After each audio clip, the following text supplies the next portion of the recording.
Hello and welcome to the Content Byte, a podcast for freelancers who use their words to make money. I'm Rachel Smith, a freelance journalist, copywriter, and content producer. I'm also the founder of Rachel's List, a jobs board and community for Australian writers and other creatives. And I'm Lynne Testoni. I'm a journalist and content writer as well. Rachel and I are your weekly co-hosts, and every week we bring you all kinds of tips, tricks, and some fabulous guests to help you make the most of your freelance business.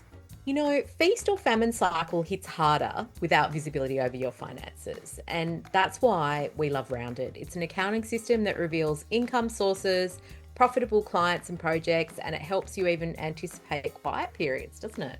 It does. It's great. And I know that because I've been doing this for quite a few years, like 10 years now, I have some real peaks and troughs over the years. And I think having that visibility into my finances really helps me, A, not get stressed, and B, manage that cash flow. I think it's really good. Yeah, you can claim all the right costs and expenses with Rounded's expense tracker, and some users have saved thousands through their tax return. So it's really a total game changer for your money management. True. Particularly, it's been a tough couple of years with this whole cost of living crisis. And I really like the fact you can track the invoices and payment reminders so you don't have to worry about those things. Like Rounded looks after it all for you. It definitely does. And it frees up hours for you to either find more clients and earn more or maintain a better work-life balance. We're all about that. We are. And if you're a Rachel's List member, you get 20% off the annual Rounded subscription. So check out the show notes for more about that. Fantastic.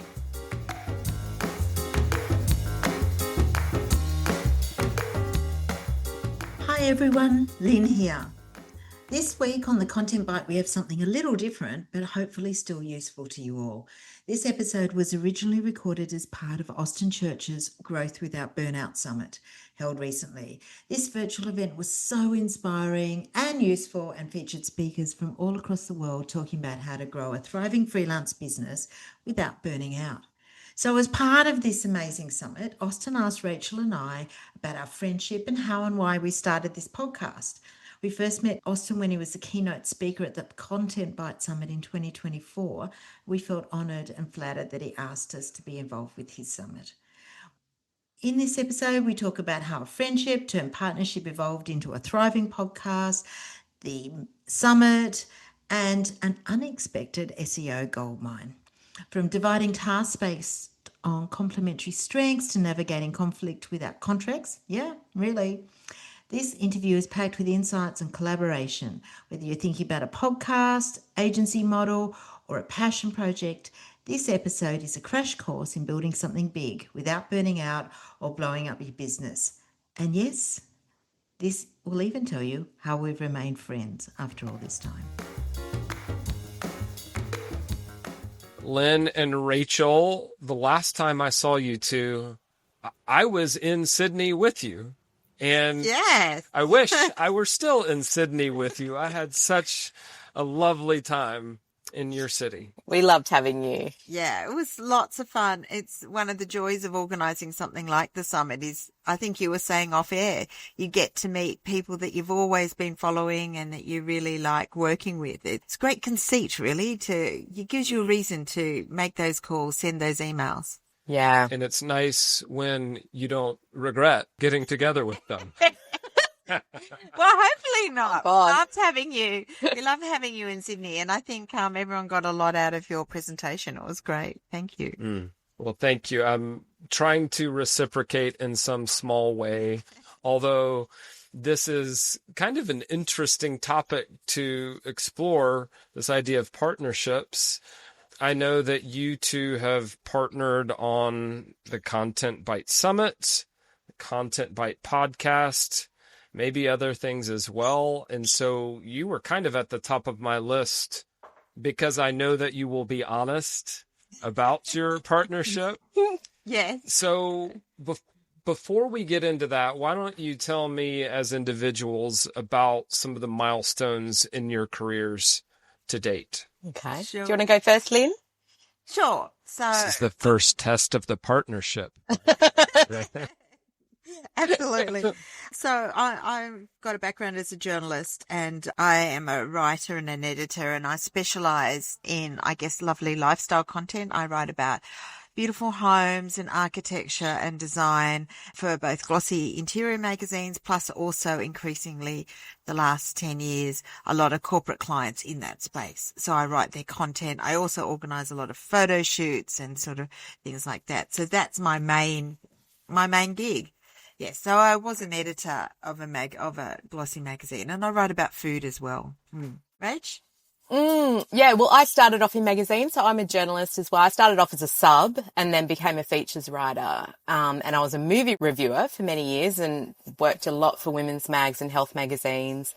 And then I went freelance in about 2001, and I pretty much immediately started doing more copy and content. Even though magazine work was still really plentiful then, I wanted to sort of edge in that direction.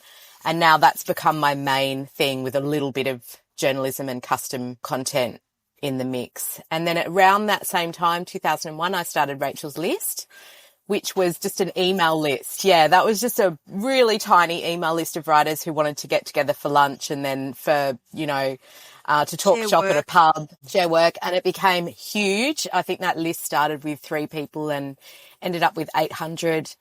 And I had to keep splitting it up into different emails to send to people, because editors started hearing about it and wanting to send me jobs to send to the list.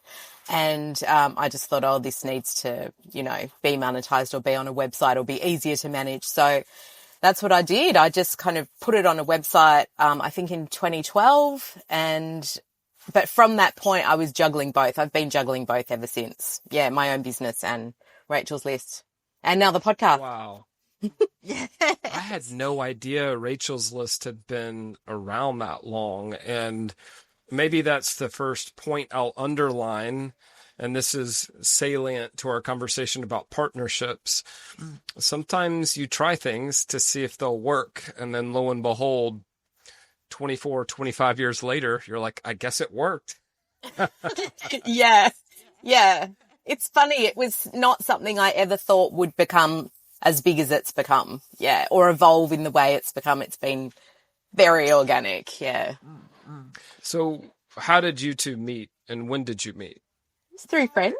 Yeah, we've got lots of mutual friends, I guess, because we both worked in magazine land. We knew lots of people in content, in common. And then also, as I said, I was an editor. So Rachel was one of my writers. So when I took on a commissioning editor role at one of the glossy magazines, Rachel was a regular contributor, and I was commissioning her. And then I moved to another editor role, and I took Rachel with me. It was almost a startup. One company had bought out another company, and they needed new writers, and I turned to sort of writers I knew and trusted, which I'm sure every editor does, and Rachel was one of those. And then I commissioned her in a third job, so she became one of my regulars. But we did know lots of people in common. I guess we were more like work acquaintances before we did the podcast, rather than the friends that we are now. Yeah. Rach, is that how you see it? Yeah, I think so. It was kind of a slow burn. So she was my editor, and with your editors, you're very, you're sort of deferential. You don't want to, but then we kept meeting at writers' parties and getting to know each other a bit better, and became, more friends than just work colleagues. Yeah. Yeah. So. Yeah, I think I probably could have avoided some headaches and heartaches in certain partnerships I've had if I just hired those folks as subcontractors, or I hired them to do a job for me before we tried to partner, right? But okay, so when did you two start talking about some kind of collaboration beyond Lynne hiring Rachel as a writer? I think that Lynne rang me. You rang me, I think, and Yeah. It was definitely her idea, the podcast. I felt like I didn't want to do anything else. I was running 2 busy businesses, and I also never had time to listen to podcasts, whereas Lynne was always out walking the dog and finding good ones and telling me about them. And I felt like I wasn't really in that world back then. That's all really changed now. But when we started, I felt like this big outsider to that world. But she was like, we have to do this. It would be really great. It's the time to do it. And we did talk about it a few times. And I was like, no, no, no. And then she got me over the line. She was very persuasive. Well, I think it's like for me, and Rachel has this too. Both of us have been around in the business for a while. I'm a bit older than Rachel. I've been freelancing for 10 years now. But heaps of people come to us with questions like, you know, how do you get clients? What do you charge? Like all my friends in media would be made redundant one at a time, and they'd ring me up and say, oh, I'm going to do some work. What do you charge? How do you do this? And I felt like I was having the same conversations over again, and Rach too. And so I thought, well, maybe we should do a podcast that addresses these. And podcasts were big at the time. So the podcast has been going for 6 years weekly. Okay. So it's a hungry beast. That's probably a bit for later. But I look, I was totally selfish because I didn't have the same following that Rachel has. Like I've got, you know, obviously friends at parties like Rachel, but I didn't have the same reach. So I was totally selfish and maybe more. And I just knew that Rachel had a really strong community in Rachel's list. And I felt it was a strong place to launch a podcast and to do that. And I guess we have complementary skills. We bring different voices and we work differently. And that's, I don't know if we knew that as much. No, we but didn't. Certainly that's brought us strength to the podcast, and that's help it evolve. I think it's probably a whole other conversation in choosing a co-host, but aside from chemistry, we were super lucky because aside from actual podcast chemistry and, you know, liking each other and trusting each other, our skills are quite different. And that's been a huge like boon, not just to the podcast, but to the conference as well, which we'll probably talk about a bit later. Yeah. So I think, can you talk, even if it's just a handful of bullet points each, about what those complementary skills are? I think that we really naturally gravitated towards our strengths from the start, and it has changed a little bit. But for Lynne, I feel like your strengths are really budgets and money and business side of things, because you've done, you know, you do the proposals for sponsorship. You have more of a business mindset about those things. I could do it, but I think it comes easier to you. And you do the majority of, you know, the show notes and the guest wrangling and stuff like that. But that's probably more of a time thing for me because I'm busy on Rachel's list a lot of the time. And then I sort of do a lot of the social stuff and Marketing.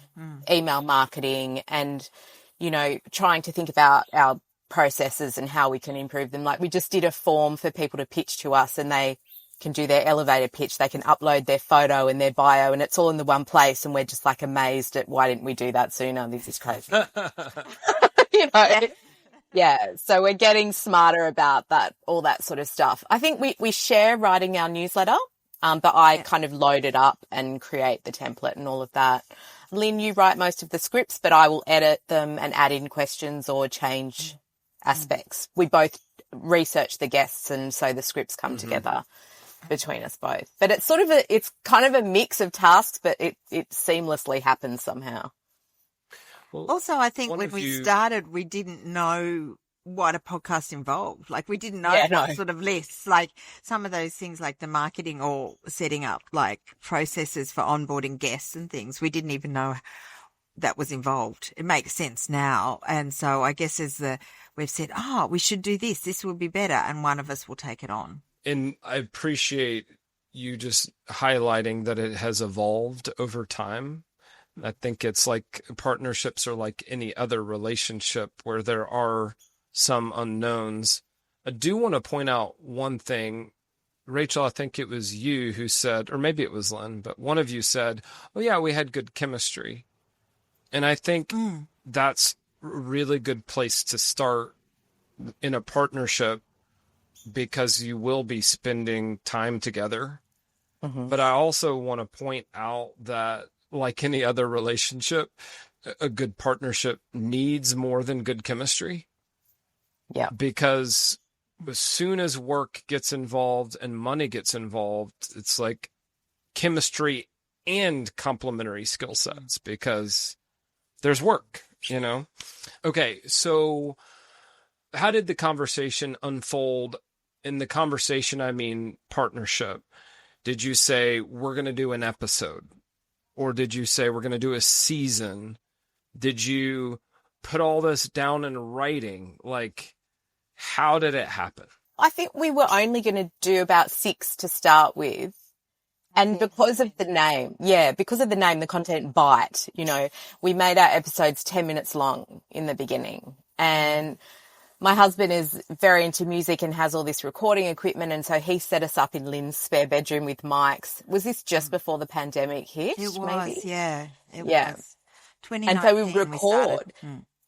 We recorded 6 episodes at a time, and that sort of batching the content like that helped both of us in our own, like, concentrate on our own businesses, but still create this kind of, marketing part of our marketing that we didn't really know where it was going to go or what would happen. But after a while, we realized, I think in the beginning we had no scripts really. We just chat about a topic, and then we realized we needed a script, and then guests came along and we really needed scripts because there was 2 of us interviewing, and then we needed an editor. So it sort of slowly evolved where we thought this is working. And it was definitely through the pandemic where we thought so many people started losing clients and work, and were freaking out about ways to approach clients and ways to still, make themselves relevant and useful. And so we really kind of leveraged that in the podcast, and those episodes just went nuts. Yeah, I think that's when we doubled down and moved out of my spare room because we couldn't record in the same place during the pandemic and lockdown. So that's when we started recording remotely, and then we just stayed with that. And then we had somebody we both knew pitch to us as coming on the podcast as a guest. And that went really well. It was the most successful one we'd done to date. And then from then on, we started getting more and more guests, and that's where it's evolved. Yeah. But maybe Rachel and I had enough to talk about by then. We'd done enough. We needed other people. Well, we're out of things to say, I guess. No. Maybe. Well, I like the fact that it has evolved over time, and it hasn't been this rigid concept of a partnership, but also it sounds like you all have kind of stretched and you're still trying to fit each other and accommodate each other. How did you think about ownership? How did you handle expenses like podcast editing and that kind of thing? We split it up. So it was simple at first. Yeah. We just for ages, Phil, Rachel's husband, did the editing, but then, he has a proper job. Yeah. And it was getting busy. And then we couldn't keep asking what he did to set us up, and as a favor, it would seem wrong. So we found a podcast editor, and obviously he was starting out. He was somebody who had been a stage manager, and in the pandemic, he lost all his work. So he was sort of pivoting, I guess. So that was great. And then basically I paid him 1 week. Rachel paid him the next week. That's how we worked it out. Yeah. Then we reached out to a sponsor, and the sponsor for the first year is an accounting software for freelancers, really relevant. Rachel had an existing sort of informal relationship with that company through Rachel's List, but not a formal financial arrangement. And then we did a presentation, and basically that sponsorship paid for the editing, not our time. And then it evolved, and then he's gradually increased, or that company's gradually increased their involvement, and they're paying for more and more. But it really doesn't pay for our time. It pays for the editing, it pays for the hosting of the website and the uploading and bits and pieces, but not really the amount of time we spend on it. Yeah. So it was just kind of 50-50 when it came to expenses. Yeah. Did you all write down your agreement? Did you have an operating agreement of some sort? Or was it just less? No. It was more of a handshake agreement. It's all on a handshake agreement. But I guess we have to point out that we're not talking about huge amounts of money. I mean, maybe there's a point when the podcast, and it will happen, will make money, serious money, well, then probably we should relook at it. But it's had a lot of other benefits for us. But that is a problem, because we do bang on a lot about the importance of contracts and agreements on the podcast. And I think it is important. I think working with friends is really fun, and it's tempting not to formalize it, but things can go south. I've been in that situation. And if lawyers have to get involved, it's really awful. It's just it's not where you want to be with a friend, you know? So yeah, I think it's really important. So it's probably something we should do after we will do it. So what I hear you saying is your official advice to anyone listening is to have an operating agreement with a partner. I have a mentor who says money makes people stupid. Yeah. And I think there's truth in that. Maybe it's easy to be less stupid if there's less money involved, but I hear what you're saying. It hasn't quite been necessary yet, even if you all generally tell other people, get it all down in writing. We do have everything. And one of the things is, because I, as Rach said, I do all the finances. So we did get advice from my accountant at the beginning when we did the summit, and there was more money involved. So we run the expenses through my company. So I have a company structure. I think in the US you call it an LLC. And so we run it through that. And then bit by bit, we took all the little informal things that we were paying for by ourselves all through my company, and then it's through a cost center and we can reconcile it. And it's probably got formalized in this last year. Well, once we did the summit, we had to do that because there was quite a lot of money. So we did formalize that, and we used my insurance, and that was the best way to do it rather than setting up a separate company, which we looked at. It just seemed expensive. Yeah. I think it's interesting because although it belongs to the two of us, it's also aligned with Rachel's list. So we would have to factor that in somehow in an agreement. So that might be why we haven't yet, because it hasn't really taken off financially. It's a successful podcast, but if it started to take off, we would have to factor that in, because it's the Rachel's List podcast, but it's also just something that belongs to us. And the same thing with the summit. The summit was like a separate business that was linked to the podcast.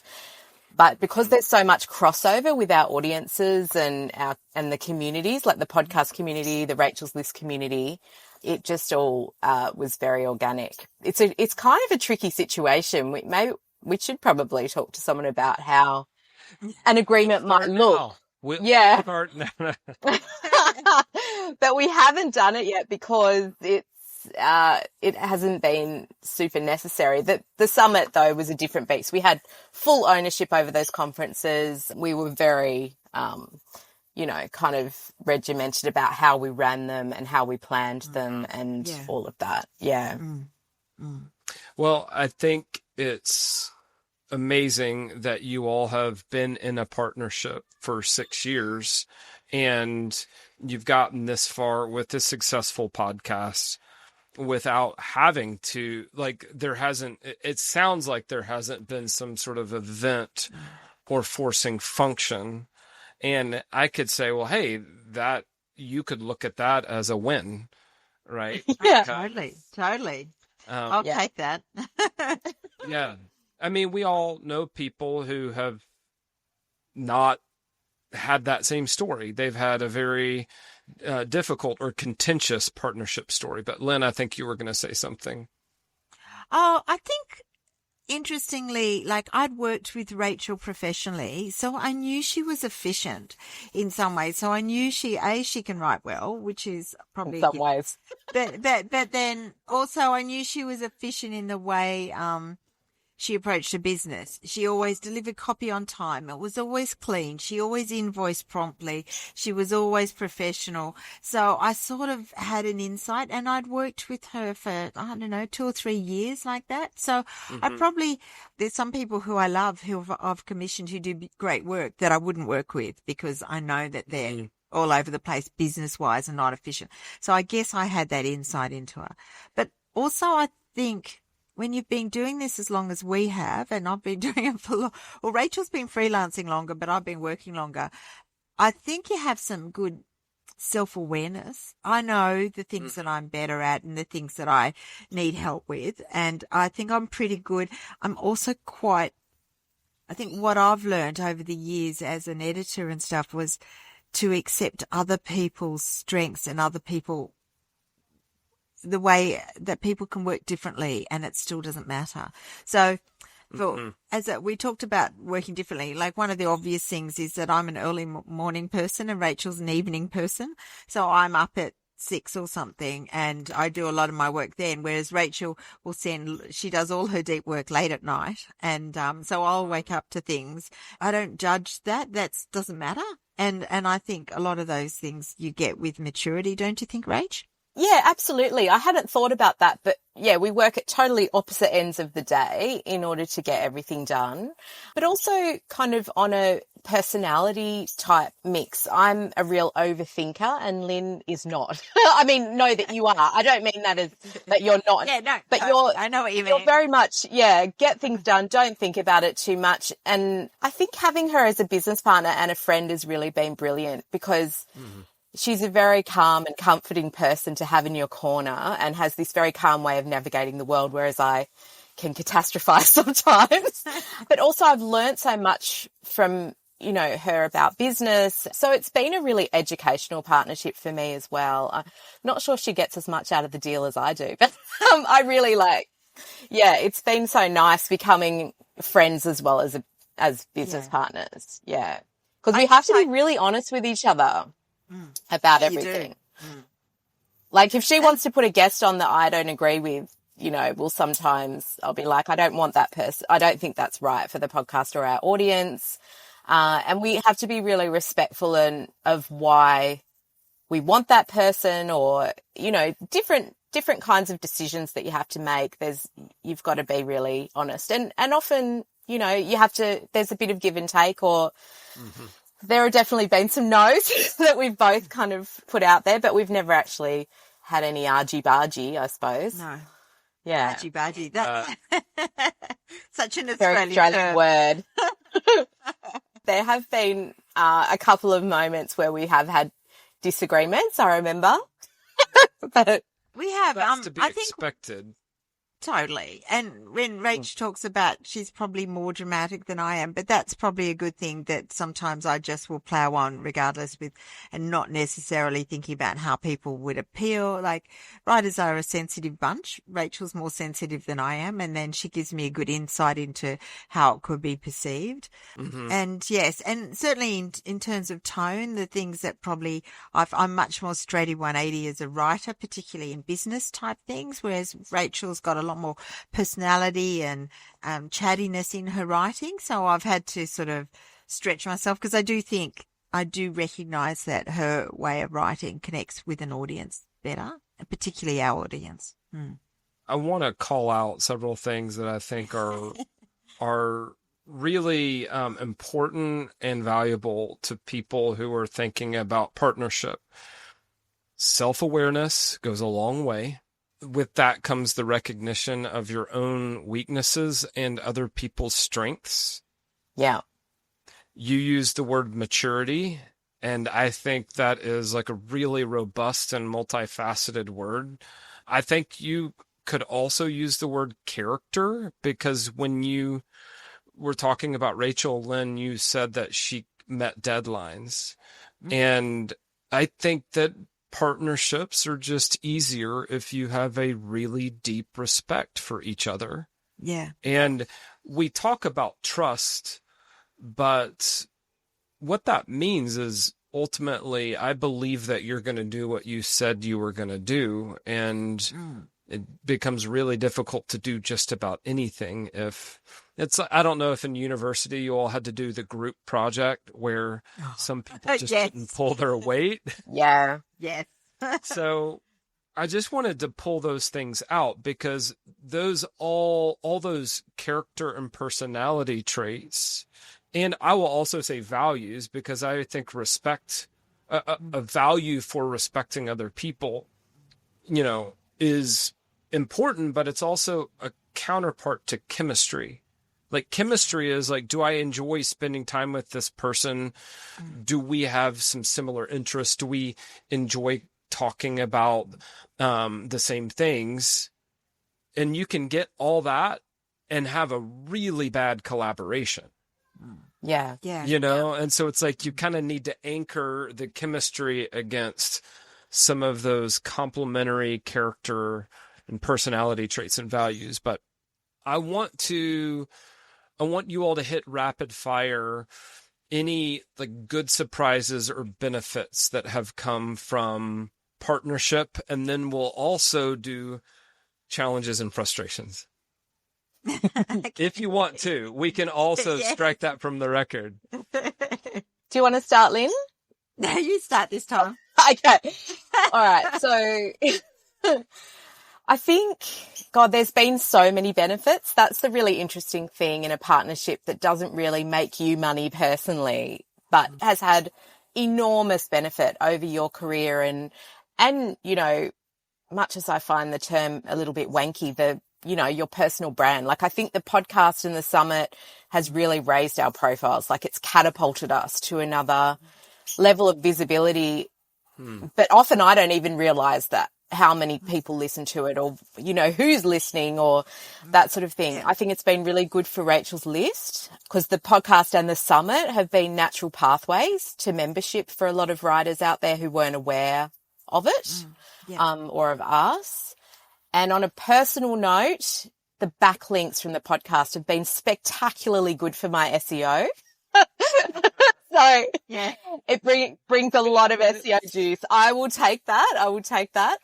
I think also the conference, it was something we weren't really expecting. We were sitting on a plane. We thought, let's do it. We could do this. And we just went for it. And it was absolutely nuts. That first one, we decided we're going to go big or go home, invite not just Ed Gandia and Jennifer Goforth Gregory to be our keynotes and fly them in.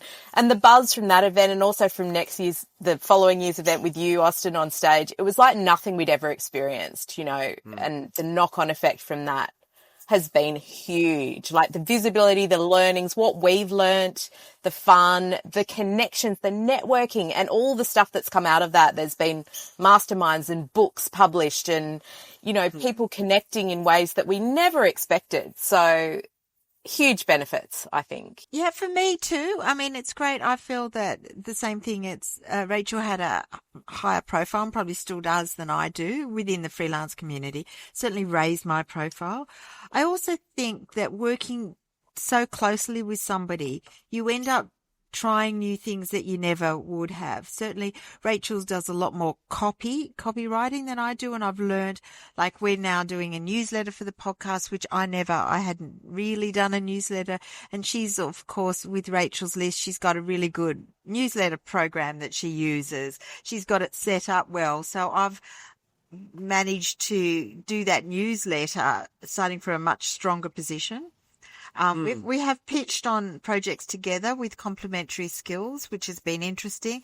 I've learned so much about podcasting. I've done some corporate podcasts for some of my clients. So that's been an extra skill. I've made all the mistakes in our own podcast, and I've been able to bring, and also not just bring those skills, but also I've now got a really good audio editor. I've got a really good marketing person to bring when I pitch that to clients. So that's been good. I've pitched myself to editors with the podcast that I've ended up getting work from on a practical level, and connected with people. As Rachel said, the summit was great. We got the sort of speakers we wanted to hear, and that was really good. So I think it's just been a whole learning curve, but I do think I'm doing a lot more. We've had guests on that specialize in quizzes and things. And I thought, oh my God, never even knew that. And now I could use that person to do a quiz for one of my clients. Yeah. And so those connections, even little things like that, have been great. Yeah. Yeah. Yeah. The people we've met. Answers. Yeah. Yeah. Yeah. Yeah. You all have both said friendship, but I think that's kind of the sweetness in a partnership, is you get a friendship, and ultimately that's also what you want to protect. Like, hey, let's still be friends at the end of this, but also the idea that a partnership just sort of compounds friendships because it grows your network. I just love that idea. Were there any challenges? One of the joys of working with Rachel is that we're both really successful as freelance writers. So we're coming, but we're really busy. We're juggling things. We've both got businesses. We're both in a higher level. We're not looking for work. So, it's trying to fit things in. Sometimes it's more the time. We've got busy calendars. And when we compound that, like I book most of the guests, compounding our calendars with a busy guest calendar, that's a real challenge. And sometimes it's exhausting. I might spend, I spend a lot of time doing that, particularly when they're in different time zones around the world. So that's a challenge. I think the challenge for me is sometimes making sure that I'm comfortable with that sort of super chatty tone Rachel has. But that's something that's good for me to get myself out of my comfort zone and stuff. Yeah, but that's probably the biggest challenge, and making sure, And also, I'm pretty good. Rachel will hate this, but I don't answer her texts after like 8 or 9 o'clock at night because I'm really stupid at that point, and I don't expect her to answer my early morning texts. That's where we've got to with that. Right? I want to come at this from a bit different, because the challenges for me, all of that is very true. Like running, if your partnership is a podcast and it's weekly, it is really difficult. I want to put it's a hungry beast. It is such a commitment, and there's so much involved. So I don't want to say to someone, go do this, but, unless they're really aware of what's involved. But also, I guess I want to move from challenges to frustrations, because there are things that I wish we'd done in the beginning that I didn't consider. You learn as you go. But a podcast or any partnership, any business partnership, is one of those things where systems and processes really matter enormously, but you learn as you go. So, for example, some of the people listening may be aware of Kim Curtin, who does a brilliant podcast called Unemployed and Afraid. And she talked to me once about dropping specific code into your episodes so that if you sold ads, you could make them pop up throughout your back catalogue, just seamlessly. And I thought that is such a brilliant, brilliant idea. And it's not something that I even knew about. It's not something most people would know about. It's just so clever. I also really wish, something that frustrates me, that we'd been really militant about tagging our episodes with keywords or phrases in a spreadsheet, so it was easier to find things and to repurpose bits of audio or content for blogs and newsletters. So when you learn about doing that and you're 200 episodes in, it's a real facepalm moment. So for me, the big frustrations are that we have so much great content, but less time and money to actually repurpose it. So that is a huge frustration for me and an ongoing challenge for us, but something that we do talk about because, we've talked about writing a book. We've talked about, actually having a proper blog schedule and all of that. It's just a case of time and money, really. Yeah. Well, but those are really important things to think about. Yeah. But also this is a great illustration of how Rachel overthinks things a lot, and I just go with it and ignore it because I don't have the time to do what she's suggesting. So I go, yeah, that's fine. Whereas Rachel is going, all these things we could do, I could do. Yeah. And so how can we do this better? How can we do this better? Yeah. And I'm just going, look, we don't have the time. Let's move on. Let's just get on with it. Yeah. Let's go for it. And I do think it's possible to optimize a process that doesn't yet exist, which is the same as just not acting. You can think yourself into a kind of paralysis, right? So, but I think both of you just shared excellent observations. And the one that stuck out to me was if you try to perfect a partnership first, then you'd never get started. So it's like you could bring perfectionism into a partnership. It sounds like it really helps to have one person like Lynne who's like, let's just try it and we'll see how it goes, and maybe we can perfect it later. And Rachel always makes it better. Otherwise, we'd probably still be doing, not quite as good. She's always pushing me to be better. So it's good. I think you're the driver of us doing things. Like with the summit, I was like, no way. I'm running 2 businesses. Now we've got a podcast. There's no way we can do a conference. And you went, it's the next natural progression. We have to do it. We have to try. Done it not once, but twice. Yeah. Twice. Yeah. She is very persuasive. She is. I am. She is.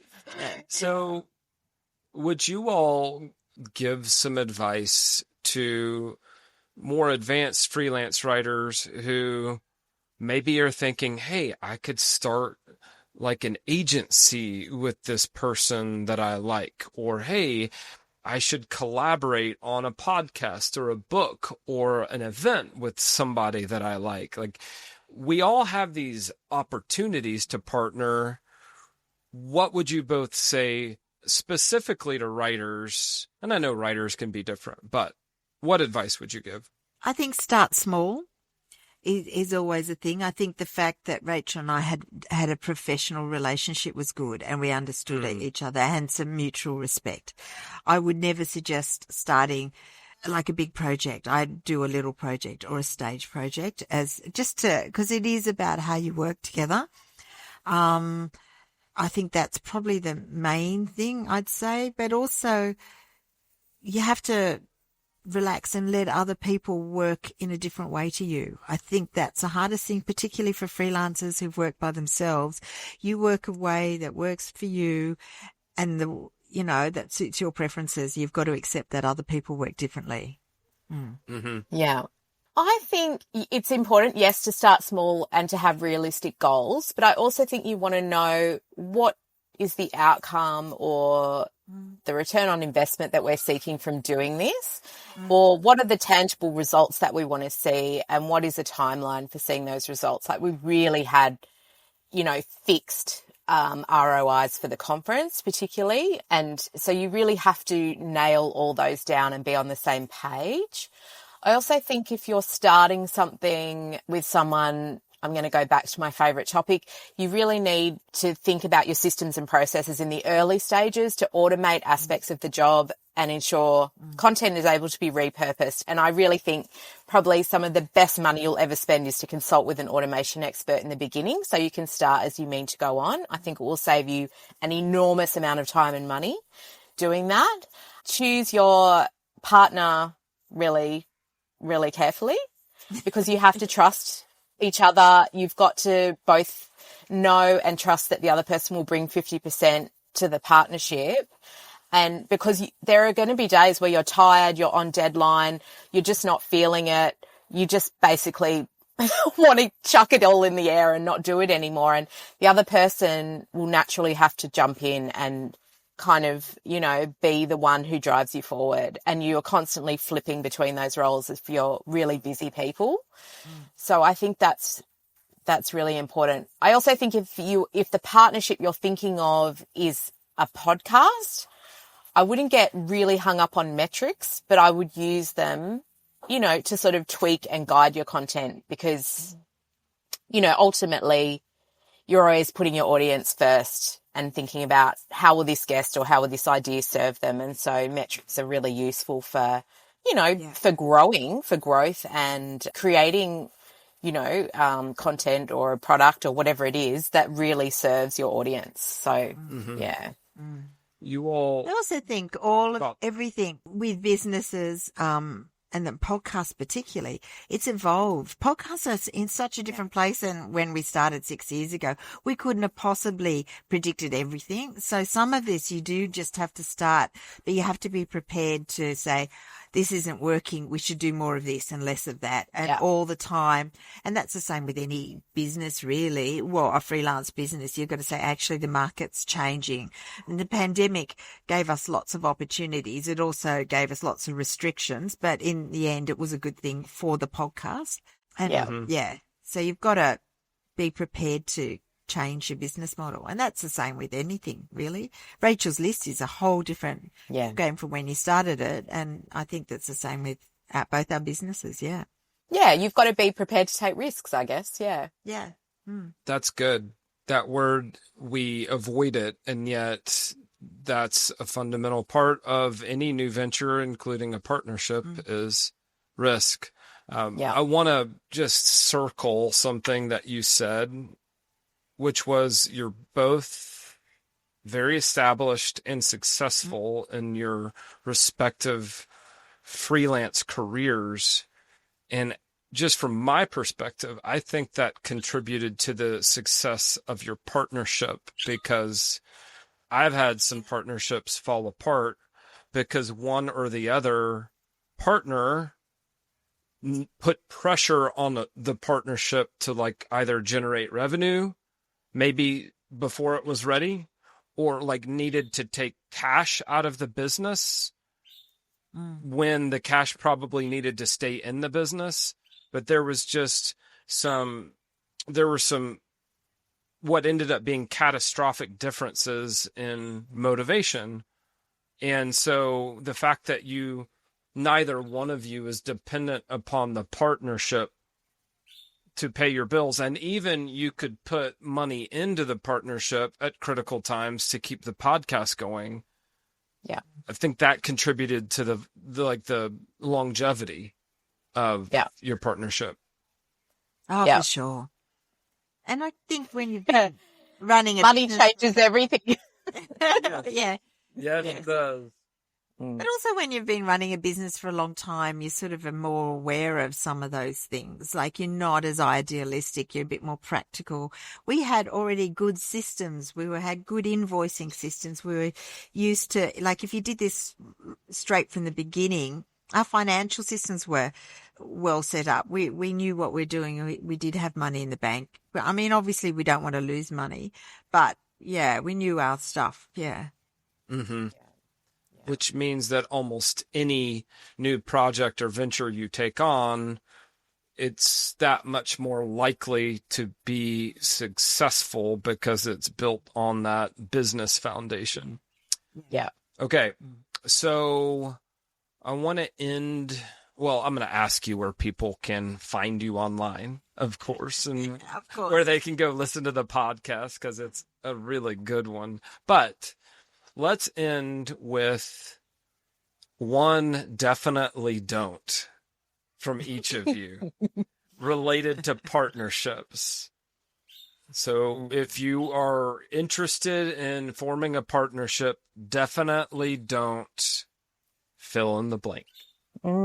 I would say I would never have a partnership with somebody who is really negative and who grumbles about particularly people like that. You know what it's like in freelance world. There's people that grumble about, not enough clients or this person over there. I would never do that because I think all that negative energy is just not helpful. That's probably it. Yeah. Rachel's always positive, and I think that's really important. Yeah. It's a bit more what we can do, not what we can't. Good one. Yeah. I think for me, given my life, don't choose a partnership that has a workload baked into it that's going to lead to burnout, which is really what we're all here to talk about. I think it's really important to figure out what's doable. It's really important to figure out who will do what, because there's a lot of repetitive grunt work in a partnership. Yeah. And so it becomes really clear really quickly who's not pulling their weight. So you want to go into it like we talked about before and choosing wisely who you want to partner with, because you both want to bring 50% of it. But yeah, I think we got really lucky in that we have some different skills. It's really split quite evenly, and we really do what we gravitate towards what we're good at, and it somehow works, but there's so much that can go wrong. So it's really important to choose that person wisely and to both be on the same page about all of those things. Yes. Yeah. Great answers. Wow. So I would like to hear, just give me the links and the websites, and that's for you as individuals, and that's for all the stuff you do together. There's a lot of them. Right. There are. Where we do a lot of things, yeah. So my website is lynnetestoni.com, That's just mine. And I have the podcast is on a separate tab. Our podcast website is thecontentbyte.com and it's BYTE. So Rachel's List is rachelslist.com.au, and that's the jobs board and membership that I run. And then my personal website is rachelsmith.com.au, and Rachel just EL in both of those cases. Yeah. Right on. Well, my friends, thank you for talking candidly. I just so enjoy spending time with you both and appreciate you sharing your wisdom. I'm very glad that this partnership is healthy because everybody benefits from the podcast and the events and your Thank you. work together. So Thanks here's for having to us. 6 more years. Yes. Absolutely. Woo! Thank you, Austin. It's been a joy. Yeah. Thank you very much. Yeah. I'll talk to you soon. Bye. Okay. Bye. Thanks again to our wonderful sponsors, Rounded, easy accounting and invoicing software that helps freelancers run their business with confidence. And don't forget, if you're a gold member of Rachel's List, you can check your welcome emails for an exclusive discount code on the annual subscription rate. You can also find it in the private Facebook Gold group, or just contact us at hello@rachelslist.com.au.